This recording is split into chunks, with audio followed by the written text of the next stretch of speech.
जय मसीह की प्रिय परिवार। रोमियो की पुस्तक 8 अध्याय बताता है कि जो आत्मिक लोग होते हैं वो आत्मिक बातें समझते हैं।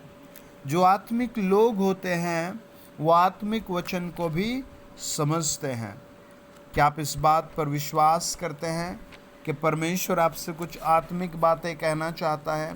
क्या आपने इस बारे में कभी सोचा है कि आत्मिक जीवन कैसा है?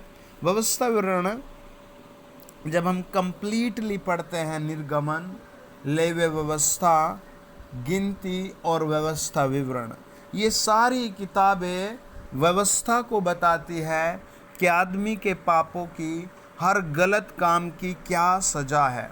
लेकिन जब हम रोमियो 8 अध्याय पढ़ते हैं, वहाँ लिखा है, अब जो मसीह यीशु में है उन पर दंड की आज्ञा नहीं, क्योंकि वे शरीर के अनुसार नहीं वरन आत्मा के अनुसार चलते हैं। क्योंकि जीवन की आत्मा की व्यवस्था ने मसीह यीशु में मुझे पाप की और मृत्यु की व्यवस्था से स्वतंत्र कर दिया है। क्योंकि जो काम व्यवस्था शरीर के कारण दुर्बल होकर न कर सकी, उसको परमेश्वर ने किया, अर्थात अपने ही पुत्र को पापमय शरीर की समानता में और पाप बलि होने के लिए भेजकर शरीर में पाप पर दंड की आज्ञा दी, इसलिए कि व्यवस्था की विधि हम में जो शरीर के अनुसार नहीं वरन आत्मा के अनुसार चलते हैं पूरी की जाए। क्योंकि शारीरिक व्यक्ति शरीर की बातों पर मन लगाते हैं, परंतु आत्मिक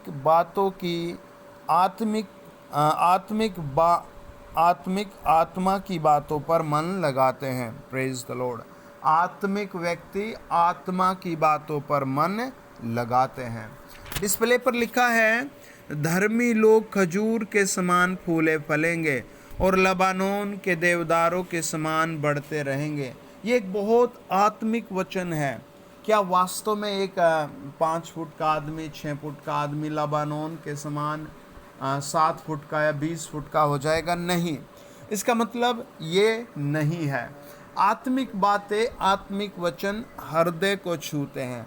कई बार आत्मिक वचन आपके काम की ओर संकेत करते हैं, कई बार वचन आपकी दीर्घायु की ओर काम करते हैं, कई बार वचन आपको छुटकारे की ओर अग्रसित करते हैं, बहुत बार वचन चंगाई की ओर अग्रसित करते हैं। रोमियो की पुस्तक को जब हम बड़े डीपली अध्ययन में जाते हैं तो 8 अध्याय में वो एक बात को कहता है, 8 अध्याय और 35 वचन, कौन हमको मसीह के प्रेम से अलग करेगा? क्या क्लेश, संकट या उपद्रव या अकाल या नंगाई या जोखिम या तलवार? उसने कहा, कौन हमें मसीह के प्रेम से अलग करेगा?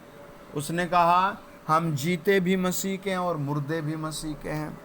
हम इस जीवन में भी मसीह के हैं और इसके बाद भी मसीह के हैं, है ना? वो किस और बात करता है? वो प्रकाशित वाक्य 20 को याद करके कहता है कि अनंत काल का राज्य प्रभु का है और प्रभु वो हमें देगा। प्रभु यीशु मसीह ने कहा, यूहन्ना 11 अध्याय और उसका 25-26 वचन, कि हे मार्था, जो कोई मुझ पर विश्वास करेगा वो अनंत जीवन पाएगा, और जो जिंदा है वो कभी मरेगा नहीं, और जो मर गए वो फिर जी उठेंगे। आत्मिक वचन हृदय को छूते हैं और आने वाले युग के विषय में भी बात करते हैं। यिर्मयाह की किताब बताती है 10 अध्याय, यहोवा यूँ कहता है, हे इज़राइल के घराने, जो वचन यहोवा तुमसे कहता है उसे सुनो, अन्य जातियों की चाल मत सीखो। प्रभु ने रोकना चाहता है। अन्य जाति कौन है ना? वचन बताता है, प्रभु यीशु ने कहा, टेढ़ी जाति से बचो। टेढ़ी जाति कौन है ना? टेढ़ी जाति कौन है? बाइबल बताते हैं, प्रेरितों ने जब प्रचार किया, पतरस ने 2 अध्याय का 40, 41, 42 वचन में कहा, पहले तो तुम गवाही को समझो। दूसरा उसने कहा, टेढ़ी जाति से बचो। वो टेढ़ी जाति कौन सी थी? मत्ती 17:17 बताता है, प्रभु यीशु मसीह ने एक दिन चेलों से कहा, हे अल्प विश्वासियों और हठीलो, मैं कब तक तुम्हारे साथ रहूँगा? यानी चेलों से ही, जो विश्वास नहीं करते, विश्वास में ढीले रहते हैं, विश्वास के बातों को नहीं मानते, प्रभु कई बार उन्हें ही टेढ़ी जाति कहता है। जो विश्वास करते हैं लेकिन अभी भी वह विचार में, चोरी में, पाप में, बीड़ी सिगरेट में, प्रभु की अनाज्ञाकारिता में माता पिता को छोड़ रहे हैं। कई लोगों की बड़ी शर्मिंदगी वाली बात आती है कि कई भाई अपनी माँ पर हाथ उठाते हैं, प्रभु उनको टेढ़ी जाति बोलता है। वचन कहता है, जब हम यिर्मयाह 10 अध्याय 17 वचन पढ़ते हैं, हे घेरे हुए नगर की रहने वाली, अपनी गठरी भूमि पर से उठा। प्रभु ने उनसे ये बात कही। अब ये किस तरह का वचन उनकी आत्मा में जाएगा? मानो कि आपका कोई फ्रेंड ऐसा बन जाए, या आपकी कोई ऐसी लड़कियों की लड़की सहेली बन जाए जो पूरा दिन फिल्मी सॉन्ग गाती है, तो एक ना एक दिन आपको सारे सॉन्ग सिखा देगी। अगर आपका प्रोफेशनल है, आपको गाना सीखना है, तो फिर आप सीखें। अगर आप डांस सीखना चाहते, डांस में कुछ करना चाहते, तो सीखें। आप क्यों दूसरों के टीवी में, अरे वो एक्टर, वो कलाकार कई कई करोड़ रुपए कमाते हैं, और आप उनकी लड़ाई को, उनके गालियों को अपने ज़िंदगी में ले आए, पैसे दिए और अपने घर में कलेश कर लिया। प्रभु ने कहा, यहोवा यूँ कहता है, मैं अब की बार इस देश के रहने वालों को मानो गोफैन में रख कर फेंक दूंगा, और उन्हें ऐसे ऐसे संकट में डालूंगा कि उनकी समझ में भी नहीं आएगा। हालेलुया। आएगा नहीं समझ में। प्रभु का वचन ऐसे बात करते हैं, समझ में नहीं आएगा। आपको समझना है ना। प्रभु का वचन कहता है, समझो और सीखो। व्यवस्था विवरण 6 अध्याय। मेरी बात को सुनो, समझो, सीखो। आमीन। प्रभु ने क्या कहा?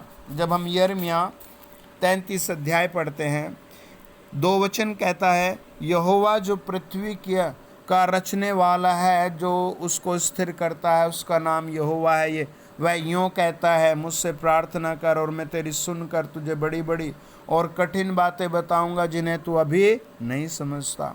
6 वचन कहता है, देख मैं इस नगर का इलाज करके इसके निवासियों को चंगा करूंगा और उन पर पूरी शांति और सच्चाई प्रकट करूंगा।